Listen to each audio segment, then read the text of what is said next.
हे तारणहार नानक पूर्ण अवतार नानक। गुरुजी महाराज के चरणों में कोटि कोटि नमस्कार। आज मैं अपना सत्संग शेयर करूंगा। मेरा नाम डॉक्टर पुनीत बजाज है। मैं चंडीगढ़ में रहता हूं। गुरुजी महाराज से जुड़े हुए करीबन 20 साल हो गए हैं। मैं अपनी जर्नी आप लोगों के साथ शेयर करूंगा। ये 99 की बात है, 1999 की। हमने पहली बार गुरुजी के दर्शन किए थे। क्या हुआ था, मैं फरीदाबाद में था। मेरी BDS उन दिनों ख़त्म हुई थी, साउथ से मैं करके आया था। और मेरे छोटा भाई का एडमिशन MBBS में नहीं हो रहा था। तो हम लोग काफ़ी दुखी थे क्योंकि वो 2 साल ड्रॉप कर चुका था। मेरे फादर की भी इच्छा थी उसको MBBS मिले। हमारे एक अंकल थे, मिस्टर RL सुधीर अंकल। उन्होंने मेरे फादर को बताया कि दिल्ली में एक महापुरुष हैं, वो कल्याण करते हैं, आप चलिए। वो मेरे फादर को ले गए थे उनके पास। मेरे पापा को अच्छा लगा, फिर वो हम सबको ले गए। अब मैं आपको बताता हूँ मैंने क्या एक्सपीरियंस किया। जब मैं पहली बार एम्पायर स्टेट गया तो इतना सुंदर माहौल था। सब लोग पिन ड्रॉप साइलेंस में बैठे हुए थे। बहुत ही अच्छी वहाँ पे फ्रेग्रेंस थी। बहुत बहुत अच्छा माहौल था। कोई किसी से बात नहीं कर रहा था। फिर मैंने देखा कि सामने गुरुजी की गद्दी है। कुछ देर बाद गुरुजी आए, उस गद्दी में बैठे। गुरुजी के चेहरे में इतना नूर, इतनी रोशनी, इतना मतलब मैं बता नहीं सकता। इतना हमें मतलब मुझे ऐसा लगा कि मतलब साक्षात जैसे परमात्मा आके बैठ गए। और मतलब मैं वो जो वर्ड्स वो मैं बता ही नहीं सकता, वो एक्सपीरियंस की बात है। और जब मैंने गुरुजी को देखा, मुझे अपनी लेट मम्मी इनकी डेथ हो चुकी है, अरुणा बजाज, वो नजर आई। उसके बाद थोड़ी देर के बाद चाय प्रसाद आया और उसके बाद लंगर आया। एक थाली में हम 4 लोगों ने लंगर ग्रहण किया और कोई झूठा नहीं छोड़ना था। उसके बाद हम लोग इजाजत लेने गए गुरुजी के पास। सुधीर अंकल हमें गाइड कर रहे थे कि ऐसे ऐसे करना है। जब इजाजत लेने के टाइम गुरुजी ने मेरे फादर से बात करी और उनको बोला कि आपके मुंडे का कल्याण कितना है। मेरे भाई को भी बोला चंगी चीज दबाएंगे। अब मैंने जब माथा टेका तो मुझे नहीं पता था कि क्या होता है क्या नहीं होता। मैंने भी मैंने गुरुजी से बात ही कर ली। मैंने कहा गुरुजी मैं डॉक्टर हूँ। गुरुजी ने मेरी तरफ देखा और मुझे डांटा, चलो दफा हो जाओ कमले, डॉक्टर नहीं लगते तुम। मैं थोड़ा सा परेशान हो गया, थोड़ा सा आंखों में हल्का सा रोना भी आ गया। मैं बाहर आ गया। बाहर एक संगत में अंकल खड़े थे, उन्होंने सुनी थी वही बात। तो उन्होंने मुझे बोला कि बेटे गुरुजी ने पहली बार ही आपसे बात करी है, पहली बार आए हो, बहुत ही बड़ी बात है। और गुरुजी की जो अगर आपको लग रहा है डांट, उसमें भी ब्लेसिंग्स है, तो आप इसको भी ब्लेसिंग की तरह सोचो। मुझे समझ नहीं आया। उसके बाद 10-1 दिन के बाद मेरा मणिपाल के एंट्रेंस का रिजल्ट आया। मैंने MDS का एंट्रेंस दिया था। इतनी पढ़ाई भी नहीं की थी, नॉर्मली पढ़ाई करके अभी इंटर्नशिप खत्म ही हुई थी मेरी, और उसमें मेरा सिलेक्शन हो गया MDS का। मुझे समझ नहीं आया, बट असली में तो गुरुजी का ही मिरेकल था कि उन्होंने मेरे से बात की और मुझे MDS में सिलेक्शन करी। लेकिन मेरे ब्रदर का जो रिजल्ट आया उसमें उसका सिलेक्शन नहीं हुआ MBBS में। तो मेरे फादर ने सोचा कि आप सब जाइए और गुरुजी से एक बार पूछिए कि उसका हुआ नहीं। तो मैं भी गया। जब हमने गुरुजी से अरदास की कि गुरुजी मेरे भाई का एडमिशन नहीं हुआ MBBS में, तो गुरुजी ने कहा कह देता सी चंगी चीज दवांगे, दफा हो जाओ, मैं कोई जोशिया। तो हम सारे घर आ गए। उसके बाद मैं पढ़ने चला गया Manipal. My father kept on going. वो रेगुलर जाने लग गए गुरुजी के दर्शन करने दिल्ली एम्पायर स्टेट। उसके 2-3 महीने के बाद मेरे भाई ने मणिपाल का ही एंट्रेंस दिया MBBS का, बिना पढ़े। और उस एंट्रेंस का जब रिजल्ट आया, मेरे भाई का जो मतलब रिजल्ट आया, मेरे फादर ने फोन किया कि मैं मणिपाल में ही था, यूनिवर्सिटी जाके आप देखो उसका नंबर आया है कि नहीं। मैं गया, जो नंबर मैंने देखा था मेरे पास लिखा हुआ था रोल नंबर, मेरे भाई का लिस्ट में नहीं था।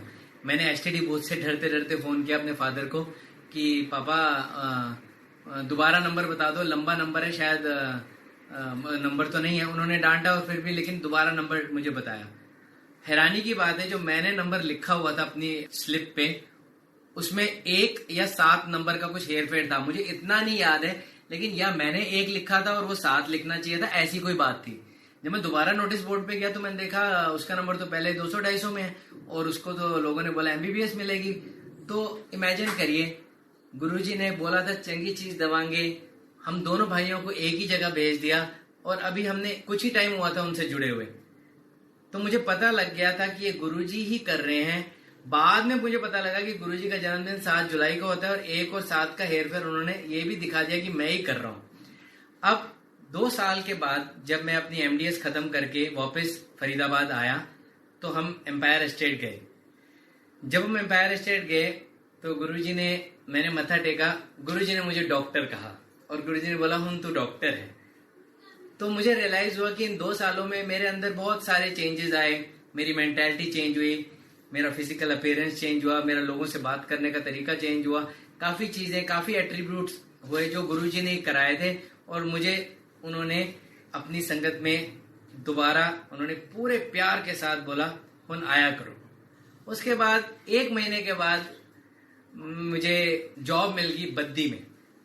जॉब क्या मिली, एक बात ही हुई थी अभी बद्दी में आप आ जाओ एज अ सीनियर लेक्चरर एक डेंटल कॉलेज में। तो मैं आ गया, चंडीगढ़ के पास ही था बद्दी। चंडीगढ़ में रहने का अवसर मिला और मैंने वो जॉब ज्वाइन कर ली। जब मैंने गुरुजी को बताया दिल्ली जाके, गुरुजी को अच्छा लगा कि मैं चंडीगढ़ में हूँ। अब यहाँ पे मुझे कोई नहीं जानता था, हमारा कोई रिश्तेदार नहीं है चंडीगढ़ में, कोई हमारा बद्दी में दूर दूर तक कोई नहीं है। बस ये गुरुजी की रजा थी कि मुझे चंडीगढ़ भेजना था और मैं चंडीगढ़ में रहने लग गया। जिस कॉलेज में मैं पढ़ाने लग गया बद्दी में, वहां पे मैंने गुरुजी के बारे में किसी से कोई जिक्र नहीं किया कभी। समय बीतता गया। मतलब मैं रेगुलरली गुरुजी के दर्शन करने दिल्ली जाता था। मैं क्या करता था, अपनी वहां से बस पे चढ़ना और पहले दिल्ली जाना, वहां गुरुजी के दर्शन करना। गुरुजी ने मेरे से तरह तरह की बात करनी कि चंडीगढ़ में औजदा की हाल है। एक बार मैंने गुरुजी को बोला, गुरुजी मैंने एक आईएएस ऑफिसर है चंडीगढ़ में, मैंने उनसे आपका सत्संग किया। तो उन्होंने कोई ज्यादा उनको इतनी रुचि नहीं है इन बातों में, सत्संग में। तो गुरुजी ने बोला ओनू बोलियो कि साथ क्या लेके जाएगा। तो एक ही लाइन में, एक्चुअली हमारे गुरुजी प्रवचन नहीं करते, हमारे गुरुजी बहुत बातें नहीं करते, वो कुछ एक लाइन में ही सब बता देते हैं। गुरुजी का होना ही सब कुछ है। उनको देख लो, हमें शिव जी के दर्शन हो जाते हैं। तो मैंने उस बात से सीखा एक बात कि भाई हाँ सच्चाई है, साथ में क्या लेके जाना है। उसके बाद धीरे धीरे समय बीतता गया। ऐसे ही मैं गुरुजी के दर्शन करने इतना तत्पर होता था कि जब भी मैं एम्पायर स्टेट जाता था खुशी की लहर दौड़ पड़ती थी। और संगत जी, वो इतनी सुंदर जगह है कि वहां जाके आपके रोंगटे खड़े हो जाते हैं। वहां पे गुरुजी जब अपने स्थान पे बैठते हैं, सारी संगत मंत्रमुग्ध होकर गुरबानी सुनती है और कोई किससे बात नहीं करता। पिन ड्रॉप साइलेंस होता है, डिसिप्लिन माहौल में लंगर होता है और उसके बाद इजाजत लेते हैं हम गुरुजी से। ये गुरुजी की इच्छा होती है कि वो किससे बात करते हैं, किससे नहीं। मैंने देखा कि गुरुजी जब गुरबानी चल रही होती थी, कभी इधर देखते, कभी उधर देखते, कभी बीच में अपनी आंखें बंद कर लेते, कभी वो अपनी उंगली का इशारा करके किसी पे उंगली एकदम दूर से करते और वही बंदा उठता था। उनकी इतनी शक्ति थी, उनकी उंगली की इतनी ज्यादा उस पे निशाना था। गुरुजी जो कहते और वो पत्थर पे लकीर होती। मैंने धीरे धीरे देखा वहां लोगों के कैंसर ठीक हो रहे हैं, लोगों की डायबिटीज ठीक हो रही है, जिनके बच्चा नहीं है उनको औलाद मिल रही है, शादी हो रही है। इतने मिरेकल्स देखे गुरुजी के, मेरे मैं बता नहीं सकता। ल्यूकीमियाज ट्रीट होते हुए देखे। एज अ डेंटिस्ट मुझे जो लगता था असंभव कि ये बीमारियां भी ठीक हो सकती हैं। मैंने वहां बड़े बड़े डॉक्टर्स को देखा, एम्स के डायरेक्टर्स को देखा, पीजीआई के डॉक्टर्स को देखा, मैंने टॉप के डॉक्टर्स को देखा। सारे जितने इंडिया के एजुकेटेड टॉप के लोग मैं देखता था, बड़े बड़े लोग, मेरे जैसे छोटे लोग भी आते थे।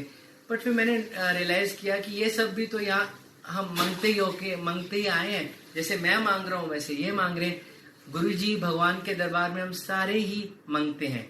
फिर मैंने रियलाइज किया कि गुरुजी महाशिव है, क्योंकि उनकी आरती भी ओम जय शिव ओमकारा आज भी और पहले भी शिव जी की होती थी।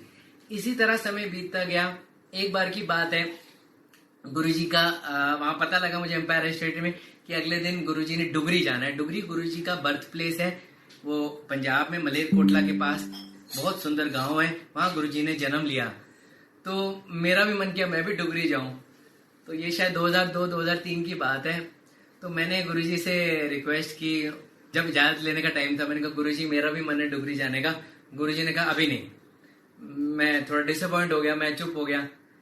1 मिनट 1.5 मिनट के बाद मैंने फिर से पूछ लिया, मैंने कहा गुरुजी मेरा मन है। तो गुरुजी ने कहा चलो सुबह 6 बजे 6:30 आ जाना। मैं सुबह आ गया। एम्पायर स्टेट के बाहर मैंने देखा 40-50 गाड़ियां खड़ी हैं और उन सब गाड़ियों में गुरुजी सारी संगत को अपने आप खुद बिठा रहे हैं और लास्ट में गुरुजी बैठे। मैंने रियलाइज किया कि देखो कितने हम्बल हैं कि वो सब संगत को पहले वो खुद बिठा रहे हैं और उसके बाद वो बैठे। मुझे इतना अच्छा लगा संगत जी, मैं बता नहीं सकता। हम डुगरी पहुंचे। अब मैं वहां की बात बताता हूँ। उन दिनों जो गुरुजी का वहां पे जो घर था, वहां हम सारे पहुंचे, वहां गुरुजी बैठे। इतना सुंदर एटमॉस्फेयर था, सारी संगत हुई वहां पे जैसे दिल्ली में होती थी। वहां पे चाय का प्रसाद आया, लंगर आया, इतना टेस्टी लंगर। पंजाब का माहौल था। मेरा विलेज में इतना ऐसे रहने का पहला एक्सपीरियंस था। हम 3 दिन रहे वहां पे और गुरुजी ने खास प्रबंध कर रखा था कि किसको कहाँ रखना है। जैसे मुझे भेजा, वहां पे गुरुजी के बचपन के दोस्त थे रॉस और अविंदर के डैडी, तो उनके घर रखा। उन्होंने इतना ख्याल रखा हमारा, हम जानते ही नहीं थे उनको, लेकिन उन्होंने सुबह से रात तक हमारा ख्याल रखा। हम काफी संगत उनके घर रुकी, वो हमारा लंगर का प्रबंध करते थे, हमें घुमाते थे गांव। और मुझे उस दिन ये सीखने को मिला कि गुरुजी ने जो परिवार, जो संगत बनाई है, वो एक दूसरे का कितना ख्याल रखती है। ये बात गुरुजी ने गांव में जाके हमें सिखा दी, प्रत्यक्ष दिखा दी कि मेरी संगत मेरे से कितना प्यार करती है और आपस में भी कितना प्यार है। उन्होंने हमें फूलों की तरह रखा। वहां पे हम गुरुजी के डैडी बापूजी के साथ काफी हम बातें करते थे। हमें गुरुजी के बचपन की बातें सुनने को मिली। वो गांव में इतना अच्छा माहौल था 3 दिन कि मैं बता नहीं सकता। और रोज डेली शाम को वहां सत्संग होता था और गुरुजी अपनी वहां पे भी गद्दी पे बैठते थे। 3 दिन के बाद हम वापस आ गए। उसके बाद 1 दिन की बात मैं आपको बताता हूँ। गुरुजी जलंधर आ गए। जलंधर में भी गुरुजी का मंदिर है। जब गुरुजी जलंधर आ गए डिफेंस कॉलोनी के अपने मंदिर में, तो मुझे पता लगा कि वहां पे एक्चुअली दिल्ली की संगत को आना मना है। बट मैं तो चंडीगढ़ में था, तो मैं अपना चंडीगढ़ से बस ली और जलंधर आ गया एड्रेस पूछते पूछते। वो पहली बार जब मैं गया था, उस दिन का सत्संग करता हूँ। तो जब मैं गया, बैग लेकर गया था मैं गया, मैंने देखा दोपहर के टाइम में थोड़ा जल्दी पहुंच गया था 3-1 बजे। जब मैंने देखा वहां पे कि भाई वहां पे तो लॉक लगा हुआ है और वहां पे एक बहुत दरवाजा है, बड़ा दरवाजा है, बाहर लॉक लगा हुआ है, लोहे का दरवाजा है। अब मैंने कहा अब मैं क्या करूं, घंटी भी नहीं थी। लेकिन 5-6 मिनट के बाद मेरे मन में आया चलो मैं ट्राई करता हूँ खोलने की। अभी मैंने हाथ ही डाला था उस दरवाजे से, मैंने सिर्फ टच किया था, वो लैच मशीन की तरह अपने आप, जैसे मतलब it was a big miracle for me.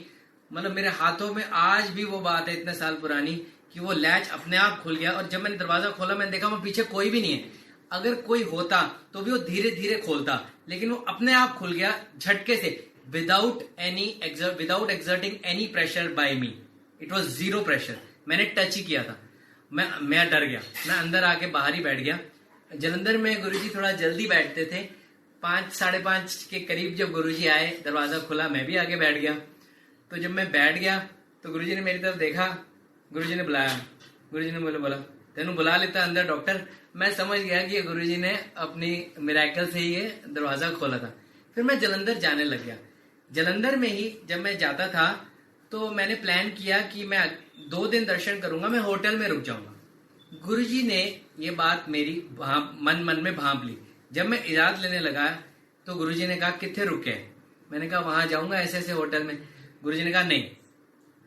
थोड़ी देर के बाद एक संगत, जो एक गुरुजी का संगत का परिवार था, बॉबी और जॉन्टी, वो मेरे पास आए कि गुरुजी ने आदेश दिया कि आपने हमारे घर रुकना है रमा मंडी में। वो मुझे अपने घर ले गए। उसके बाद मैं जितनी बार भी जलंधर गया, 30, 40, 50 पता नहीं कितनी बार, हर बार उन्होंने मुझे अपने घर पे रखा। मेरा कोई रिश्ता नहीं था उनसे, लेकिन उन्होंने, जब मैं जाता था मैं सीधा डिफेंस कॉलोनी जाता था गुरुजी के मंदिर, और शाम को संगत के बाद वो मुझे अपनी गाड़ी में अपने घर ले जाते थे और अगले दिन मुझे पूरा ब्रेकफास्ट करा के बस स्टैंड पे छोड़ते थे। मतलब मैं आपको बता नहीं सकता कि जिसको हम जानते नहीं संगत को, उन्होंने हमारा कितना, ये इससे हमें पता लगता है कि संगत, एक संगत दूसरी संगत की कितना, गुरुजी के मतलब गुरुजी को कितना अच्छा लगता है जब एक दूसरे की हेल्प करें। और वहां पे वो मुझे गुरुजी की बातें सुनाते थे। उन्होंने मुझे बताया कि उन्होंने मुझे गुरुजी के जोड़े दिखाए जिसमें इतनी फ्रेग्रेंस आ रही थी। फ्रेग्रेंस की बातें बताई कि गुरुजी जहां भी जाते हैं वहां बहुत सुंदर गुलाबों की, कभी अलग अलग फूलों की फ्रेग्रेंस आती है और कई बार वो फ्रेग्रेंस हमारे घर में भी आ जाती है। इमेजिन एक बार हम जलंधर में ही संगत के बाद उनके घर रात को संगत कर रहे थे। हम रात को 2-2, 3-3 बजे तक उनके घर रमा मंडी में सत्संग करते थे और वो मुझे बताते थे, बीच में चाय प्रसाद बनता था और वहां पे बातें करते करते गुरुजी फ्रेग्रेंस के रूप में आ जाते थे। ऐसा 1-2 बार हुआ, मैंने खुद फील किया। और वहां पे ऐसा माहौल था कि उन्होंने मुझे गुरुजी का सारी संगत सुनाई। मैं गुरुजी से जुड़ता ही चला गया। गुरुजी ने जलंधर में मुझे बोला एक बार, मोबाइल ले ले डॉक्टर। तो मैंने मोबाइल भी लिया। फिर मैंने गुरुजी को मोबाइल दिखाया, गुरुजी ने ब्लेस किया। ऐसे ही समय बीतता गया। गुरुजी मेरे से बातें करते थे, औजदा की हाल है, चंडीगढ़ में औजदा की हाल है, तरह तरह की हमारी बातें होती थी। और गुरुजी ने फोन भी किया मुझे। जब गुरुजी का फोन आया एक बार, उन्होंने एक बार मुझसे डुगरी के बारे में, फिर हम डुगरी गांव भी गए, गुरुजी के कुछ बारे में पूछा, गांव के बारे में कोई बात की। और जब गुरुजी का फोन आया तो फोन उठाने गुरुजी की आवाज इतनी ज्यादा मतलब मेरे कानों में आज तक गूंजती है, मेरा हाथ से फोन ही गिरने वाला था। तो गुरुजी की बात करते ही अलग ही मतलब मन में खुशी डोर पड़ती है। इसी तरह संगत जी आगे आगे मैं आपको बताऊंगा कि जिस कॉलेज में मैं पढ़ाता था उस कॉलेज के जो मालिक थे मिस्टर राजकुमार भोजिया, उन्होंने इच्छा जाहिर की गुरुजी के दर्शन करने की, क्योंकि उनकी मिसेस की तबीयत खराब थी, आंटी की।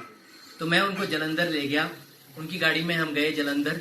वहां जब हम गए तो गुरुजी ने मुझे बोला, तेरा मालिक चंगा है, इन्हें बड़ी मुश्किल से राइज किया, बड़ी मेहनत की है। फिर गुरुजी ने ब्लेस किया और आंटी की तबीयत धीरे धीरे ठीक होती गई। गुरुजी की इतनी कृपा है उन पे आज भी। उसके बाद मैंने अपने गुरुजी का जिक्र कॉलेज में डॉक्टर बलजीत सर से किया। उनको, वो थोड़े रिलीजियस माइंडेड हैं तो उनको बहुत अच्छा लगा, लेकिन ये मैंने काफी लेट किया, शुरू के 2-3 साल नहीं किया।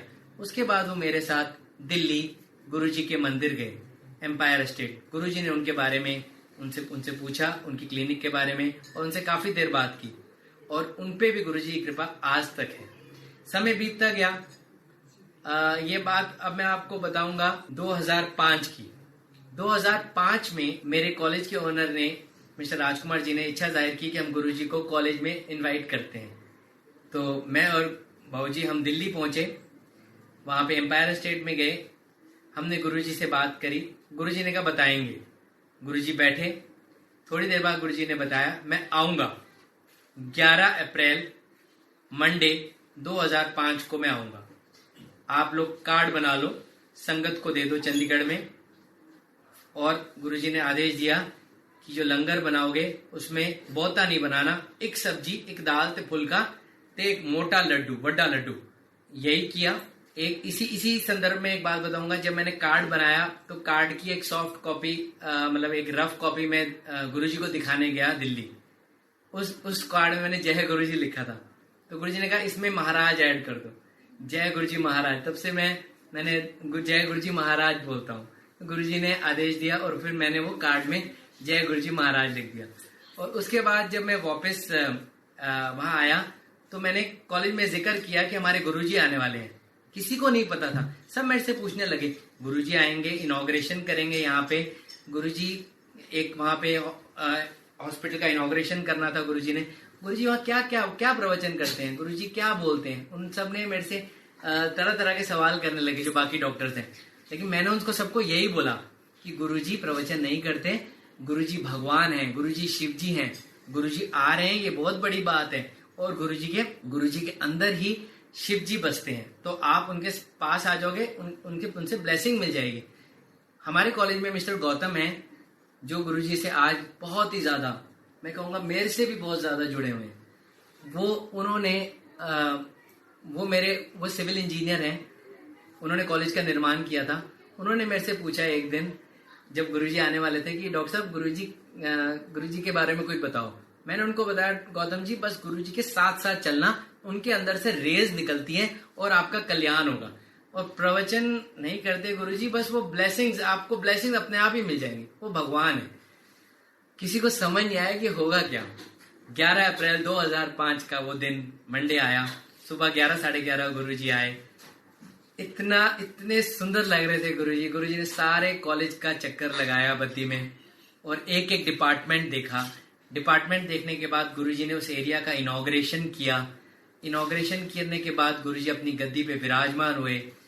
उन दिनों डॉक्टर शालिनी थे, उनको गुरुजी के बारे में पता था और उनकी फ्रेंड भी जाते थे और मैंने भी उनसे संगत की हुई थी। और डॉक्टर शालिनी भी एम्पायर स्टेट जाते थे गुरुजी के दर्शन करने, वो भी हमारे कॉलेज में लेक्चरर थे।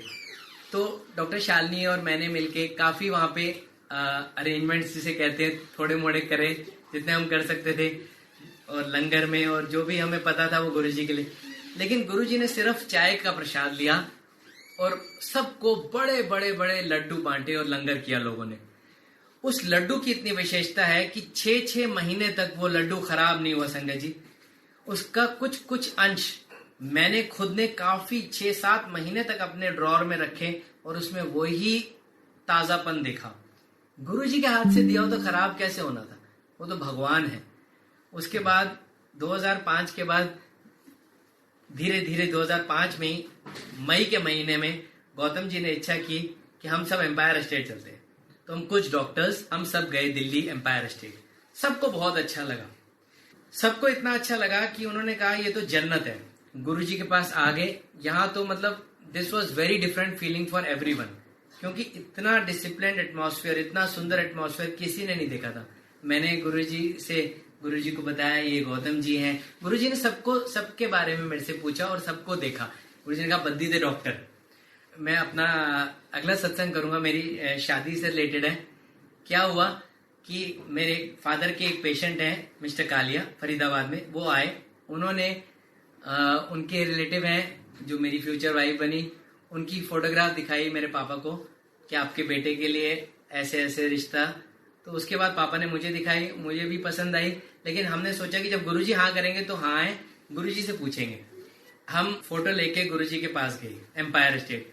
गुरुजी सेट्टी पे बैठे हुए थे। एम्पायर स्टेट अगर आप लोगों को मैं थोड़ा सा बताऊं, एम्पायर स्टेट जैसे ही हम एंटर करते हैं, एक वुडन कैबिनेट जिसको हम सेट्टी कह देते हैं, वो एक वुडन कैबिनेट है। कई बार गुरुजी उस पे आके मतलब अपनी चेयर पे आने के पहले, अपनी गद्दी पे आने से पहले गुरुजी कई बार अर्ली टाइम जैसे 7-1 बजे कई बार वहां बैठ जाते थे कैजुअल्स में, शर्ट ट्राउजर में, स्पोर्ट्स शूज पहने हुए थे। गुरुजी बहुत सुंदर लगते हैं। उसके बाद जब गुरुजी बैठे हुए थे, वहीं पे बैठे हुए थे, तो हमने गुरुजी को वो फोटो दिखाई। तो गुरुजी ने फोटो उल्टी देखी। उल्टी देख के गुरुजी ने बोला, ए डॉक्टर, ये बावड़ों की कुड़ी कितो फंसा लेती। हमने गुरुजी को कुछ नहीं बताया था कि मेरी मिसेज एक ब्राह्मण फैमिली से हैं। गुरुजी ने अपने आप ही बोला और गुरुजी ने हवा में जोर से फोटो फेंक दी।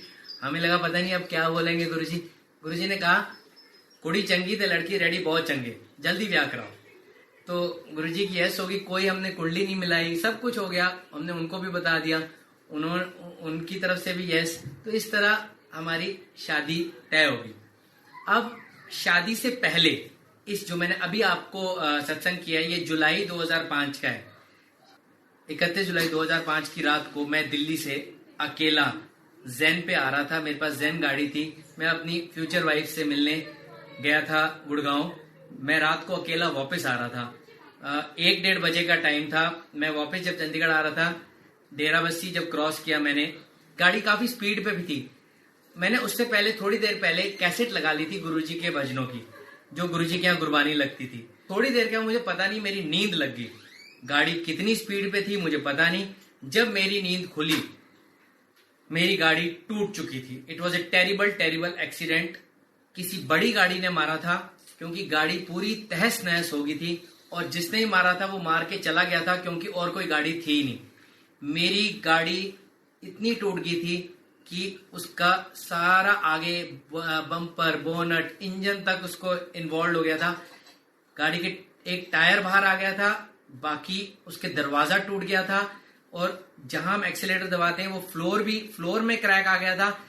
गाड़ी टंबल हुई है, रोटेट हुई है और रोड की दूसरी साइड पे पहुंची है। वो सिंगल रोड थी उन दिनों, और साथ में एक खड्ड भी था काफी गहरा, और वहीं पे आकर रुक गई। और छत भी डैमेज हुई।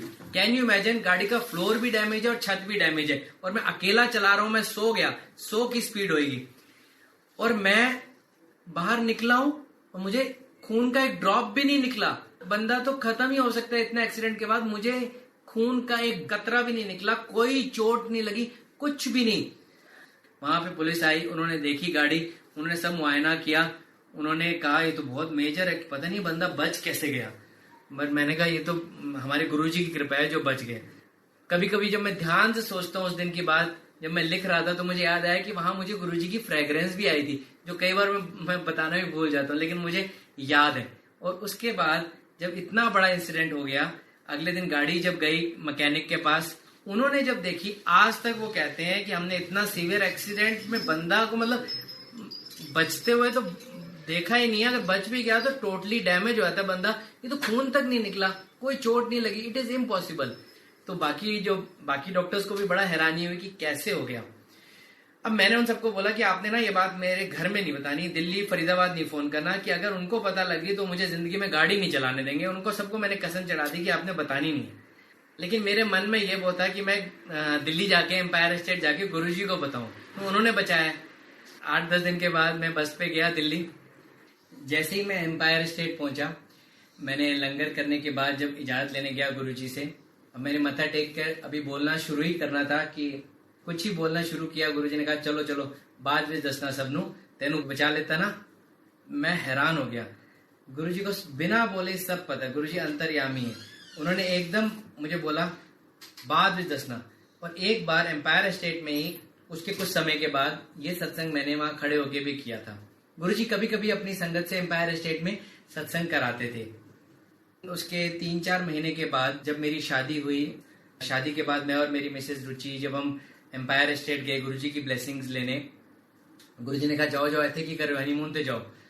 तो हम लोग गए, हम वैष्णो देवी गए, हम मनाली गए, हम हिमाचल में हर जगह घूमे। काफी घूमने के बाद कई देवियों के दर्शन करे। उसके बाद हम लोग जब एक दिन चंडीगढ़ में थे तो गुरुजी का फोन आया। उस फोन में गुरुजी ने कहा कि डुगरी आना है, इस दिन आना है, एक फंक्शन है, और अपने मिसेस को बोलो अपने बैंक वाले मास्टर जी जो अमृतसर में उनको भी लाना है। तो हम बड़े हैरान हुए, तो कि एक तो गुरुजी का फोन आता है, इतना खुशी हुई। तो उसके बाद हम पहुंचे उस फंक्शन में। मेरी मिसेज ने बहुत डांस किया, और डांस करने के बाद जब इजाजत लेने का टाइम आया तो गुरुजी के पास साथ में एक आंटी बैठे हुए थे। उन आंटी को गुरुजी ने बोला मेरी मिसेज की तरफ इशारा करते हुए कि इनू मुंडा होएगा अगले साल। तो मेरी मिसेज ने 10-1 मिनट के बाद मेरे से बात शेयर भी की कि शायद गुरुजी ने पंजाबी में ये आशीर्वाद दिया है। मैं बड़ा खुश हुआ। उसके 2-1 महीने के बाद शिवरात्रि के टाइम बड़े मंदिर में गुरुजी ने मेरी मिसेज को ये आशीर्वाद दिया कि मुंडा देता है तेरे। उसके कुछ टाइम के बाद धीरे धीरे कॉलेज में, जिस कॉलेज में मैं पढ़ाता हूँ, उसमें गुरुजी की संगत होने लगी, बातें होने लगी। एक दिन डॉक्टर यशपाल उन्होंने बोला कि हम इधर उधर की बातें करते हैं लंच टाइम में या इधर टाइम में, हम क्यों ना एक छोटी सी जगह बैठ जाते हैं जहां हम गुरुजी के बारे में बातें करते हैं। उन्हीं के कमरे में हमने बैठ के हमने सोचा गुरुजी की बात कर लेंगे, एक फोटोग्राफ लगा लेंगे। लेकिन धीरे धीरे कुछ ही दिन बाद हमने सोचा कि हम क्यों ना एक गुरुजी की फोटो बड़ी करा के गुरुजी से ब्लेस करा लेते हैं और वो फोटो लगा देंगे, इस कमरे को मंदिर ही बना देते हैं। तो हम लोगों ने सोचा, हम वो फोटो लेकर दिल्ली गए। गुरुजी ने उस दिन बहुत खुशी जाहिर की और गुरुजी के साथ एक संगत बैठी थी, गुरुजी ने उनको भी बोला कि ये डॉक्टर मेरा मंदिर बना रहे हैं बद्दी विच। और इसके बाद जब हम वापस आए, उसमें फोटो का एक सत्संग शेयर करूंगा। उस फोटो पे गुरुजी ने अपने सिग्नेचर किए और उस पर लिखा था कि ब्लेसिंग ऑलवेज बद्दी कॉलेज। उसके बाद जब मैं वो फोटोग्राफ लेकर गया स्टूडियो फ्रेम कराने के लिए, उन्होंने काफी पैसे मांगे। तो मैंने बार्गेनिंग भी की, लेकिन उन्होंने 1 रुपया भी कम करने से मना कर दिया। तो मैंने गौतम जी को फोन किया, उन्होंने बोला चलो जो भी है करा लो। तो मैंने उनको फ्रेम करने के लिए फोटोग्राफ दी। वो बहुत अच्छे फ्रेम करते थे। कुछ दिनों के बाद उनका फोन आया कि फोटोग्राफ आप ले जाइए, फ्रेम हो गई है, मेरे घर से ले जाइए। मैं अगले दिन घर पहुंचा जिस दिन उन्होंने फोन किया था। उन्होंने मुझे फोटोग्राफ दी बड़ी इज्जत के साथ, और मैंने उन्हें पैसे देने चाहे, उन्होंने कहा नहीं, मैंने कुछ नहीं लेना। जो इंसान बार्गेनिंग तक नहीं कर रहा था, कुछ भी कम नहीं कर रहा था, उस इंसान ने बोला कि मुझे आप कुछ पैसे मत दो। मैंने कहा क्या हो गया, बता दो।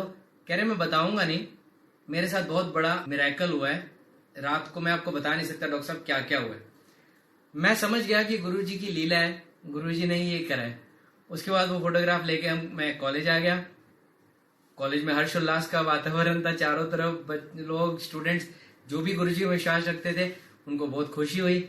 हमने फोटोग्राफ लगाने की वो जो जगह थी, कमरा, वहां पे हमने जगह सोची और उसके बाद उस कमरे को हमने मंदिर बना दिया और वहां डेली सत्संग होने लगे। डेली वहां पे धीरे धीरे चाय प्रसाद बनने लगा और धीरे धीरे लोग भी आने लगे और काफी वहां पे मिरेकल्स होने लगे गुरुजी के। कई बच्चों को ड्रीम्स में गुरुजी आते थे, कई बच्चों की जो घर में प्रॉब्लम्स थी वो ठीक होने लगी। तो धीरे धीरे लोग जुड़ने लगे, जिनको गुरुजी ने जोड़ना था वो जुड़ने लगे। मतलब गुरुजी इतना ख्याल रखते हैं, मैं आप लोगों को बता नहीं सकता। मुझे अभी फिर याद आया, जैसे पुरानी बात है, जब मेरी पहली जॉब लगी थी तो गुरुजी ने पूछा तेनों की तनख्वाह मिलती है।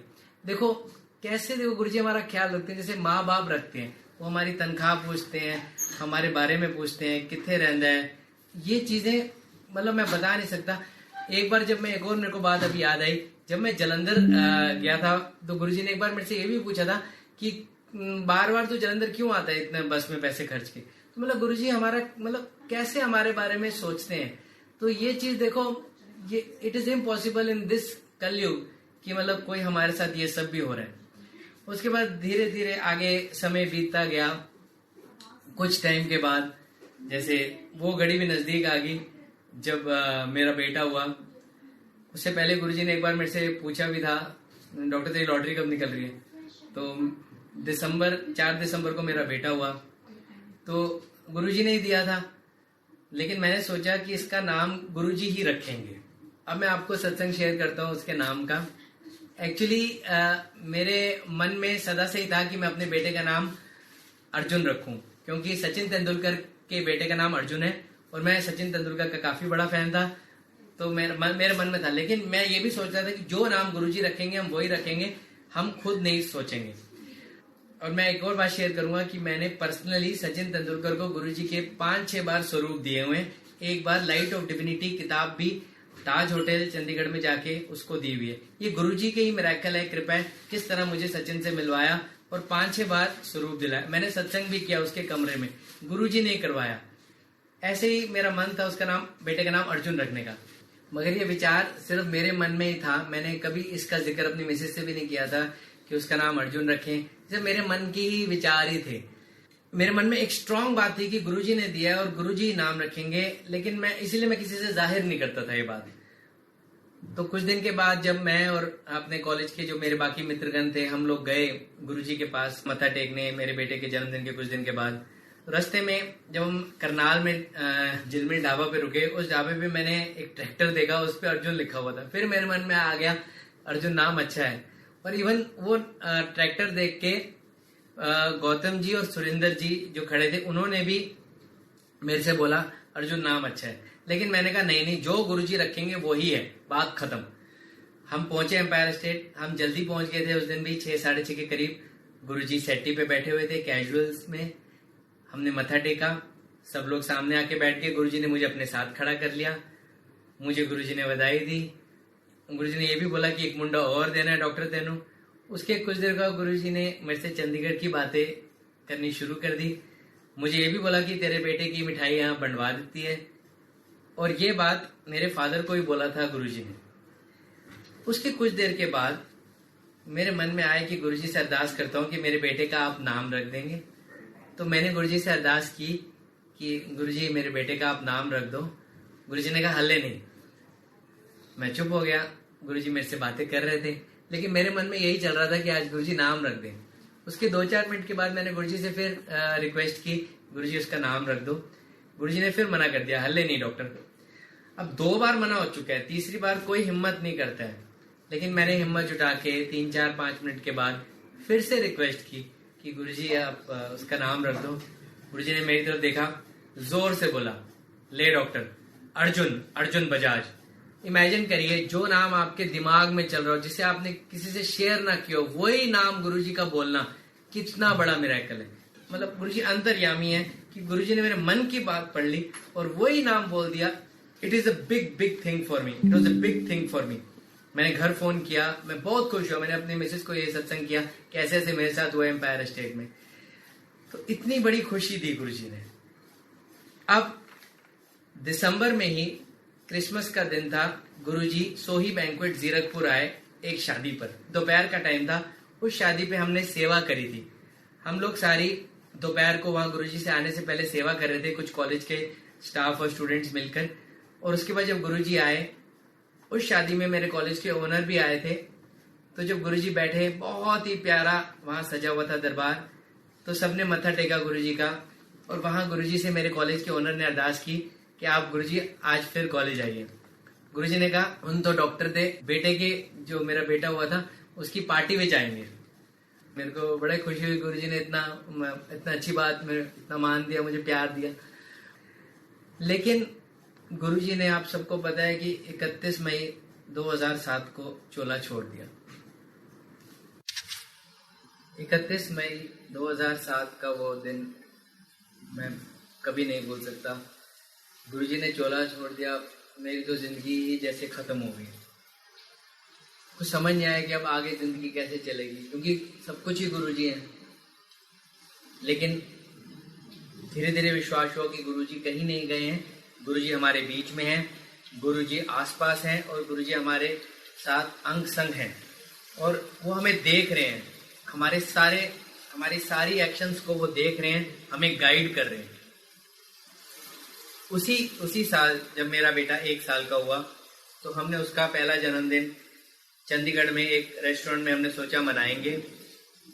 हम वहां गए, लेकिन हमारे जैसे दिमाग में पर्दा पड़ा हो, हमें याद नहीं रहा कि गुरुजी का कोई स्वरूप या कुछ हमें करना चाहिए।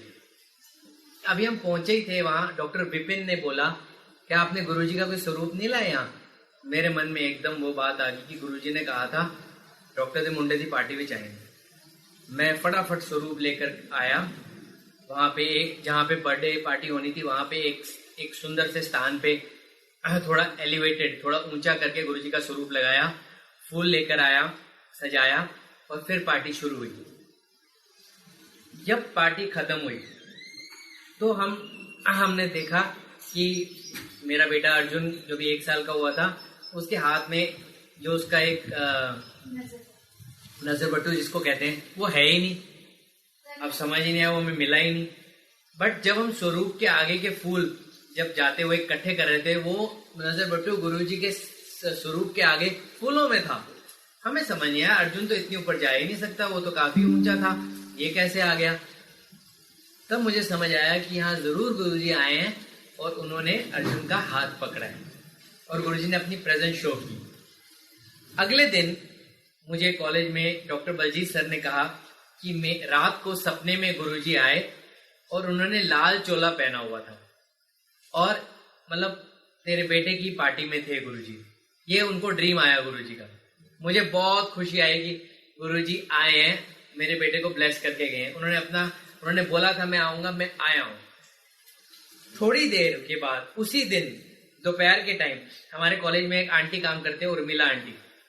उनको और डॉक्टर बलजीत सर का ऐसे कोई उनकी कभी ज्यादा बात, उन्होंने भी मुझे वही बात बोली कि उनको भी सपना आया, जो ही बलजीत सर ने बात बोली थी उन्होंने भी यही बात बोली। उन्होंने कहा डॉक्टर साहब मुझे एक सपना आया कि मुझे लाल चोले में गुरुजी दिखे, बट मुझे समझ नहीं आया, एक पार्टी चल रही थी उसमें आप भी थे। मैं समझ गया कि उनको नहीं पता था कि मेरे बेटे की बर्थडे पार्टी हुई थी। मैं समझ गया कि ये गुरुजी ने उनको भी बता दिया कि मैं आया हूँ। उस दिन तो मुझे यकीन हो गया कि गुरुजी कहीं नहीं गए हैं, गुरुजी यही हैं और गुरुजी हमारे साथ अंग संग हैं। तो वो दिन मेरी जिंदगी का एक बहुत बड़ा दिन था।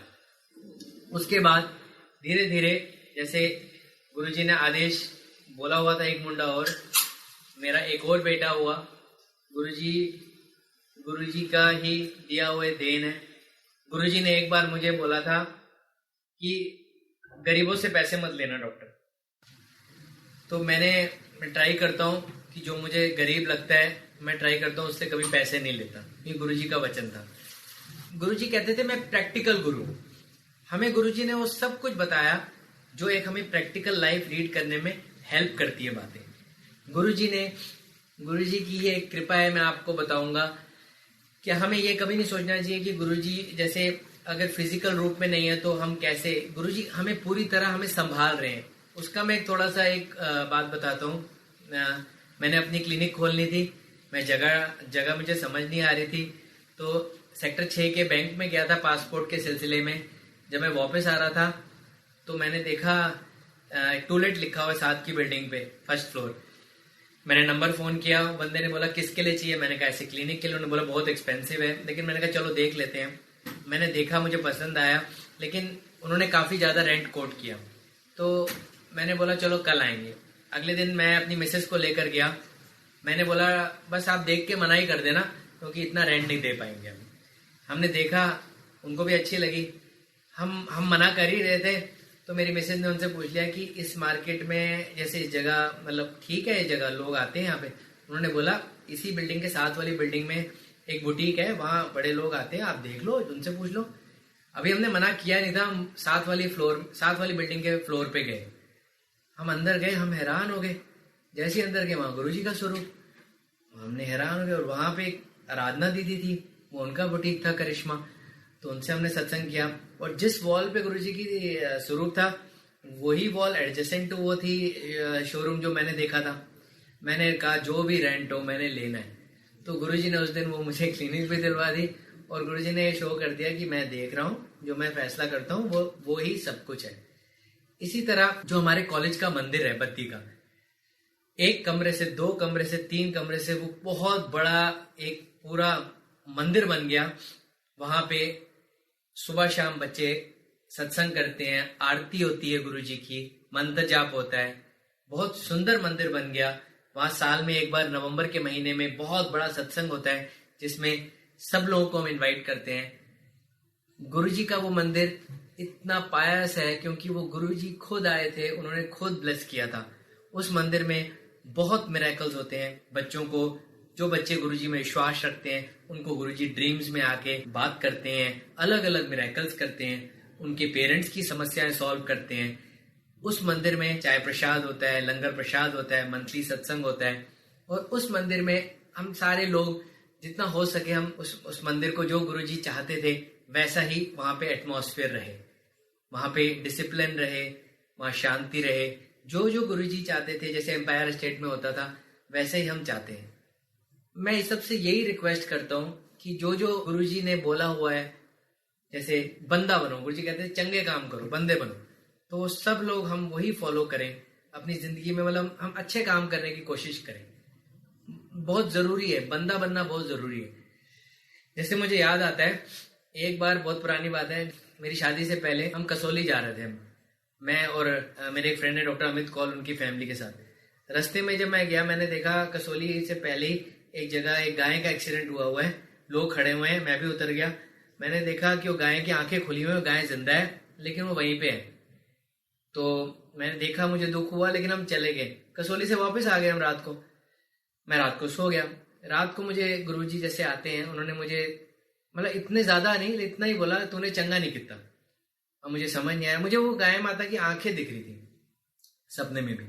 मैं सुबह उठा, मैंने अपनी गाड़ी स्टार्ट की और मैं उसी कसौली के पास वाली जगह पहुंच गया। वहां मैंने देखा वो गाय अभी तक थी और जिंदा थी। तो गुरुजी की कृपा से मैंने कुछ लोगों से मदद मांग के, कुछ गाड़ी रुकवा के रस्सी से वो गाय को चंडीगढ़ ले आए, और वहां पे उसका जितना इलाज हो सकता था जो ट्राई किया। तो ऐसे ही गुरुजी हमें अच्छे काम करने की प्रेरणा देते हैं, हमसे अच्छे काम करवाते हैं। और अगर हमसे कोई, क्योंकि हम इंसान हैं, हमसे गलतियां भी बहुत होती हैं, तो हमारी गलतियों को क्षमा भी करते हैं। और गलतियां, क्योंकि हम इंसान हैं, हम गलतियां आगे भी करते रहेंगे। तो हम गुरुजी से अरदास करते हैं कि हमें हमारी गलतियों को क्षमा करना, क्योंकि अनजाने में या जान के भी हमसे गलती हो सकती है, क्योंकि हम सेल्फिश भी हो सकते हैं, हम मेटलिस्टिक भी हो सकते हैं। गुरुजी हमें हमेशा माफ करना।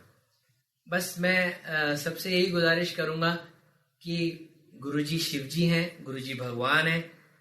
अगर आपने गुरुजी का दामन, गुरुजी का हाथ थाम लिया है तो उसको छोड़ना मत। क्योंकि एक संगत ने मुझे बोला था बहुत पहले कि बहुत आसान है गुरुजी का हाथ छोड़ना, कभी भी छोड़ सकते हो। कोई तुम्हारे घर में दुख तकलीफ आ गई, किसी की मृत्यु हो गई, किसी को कुछ हो गया, तुम एकदम सोचोगे कि गुरुजी ये कैसे हो गया, तुम मानना बंद कर सकते हो। तो इसीलिए याद रखना, अगर पकड़ा है तो इतना टाइटली पकड़ना कि कुछ भी हो जाए हाथ को छोड़ने मत देना। क्योंकि देखिए, हम हैं तो इंसान और हमारे कर्म है, मृत्यु लोक है, ये सबके साथ ट्रेजिडीज होनी है। अगर सुख के दिन है तो कल दुख के आएंगे, फिर सुख के आएंगे। तो अगर हम सुख में गुरु जी को प्यार कर रहे हैं तो दुख में भी प्यार करें, सुख में ही प्यार करें और दुख में ही प्यार करें।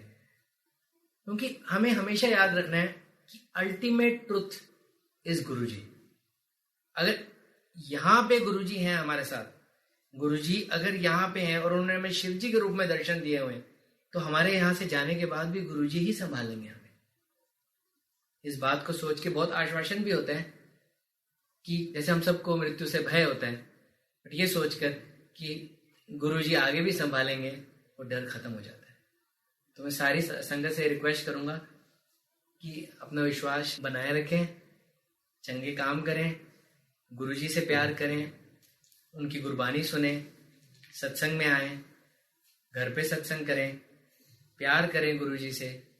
अपनी डेली लाइफ में भी अपना काम करते करते एक उनको ध्यान में रख के काम करें। और कोई इतनी ऐसे मतलब जान के अनजान के इतनी ऐसी गलती ना करें जिससे आपका मुख गुरु जी के आगे शर्मसार हो जाए। क्योंकि याद रखना, अगर आपने मत्था टेकना है तो गुरु जी देख रहे होते हैं आपको। तो हमेशा गुरु जी से यही अरदास करूंगा कि हम सबको ब्लेस करना, हम सबके परिवार में खुशियां देना और प्यार देना। जय गुरु जी महाराज। नानक नाम चढ़ दिखला।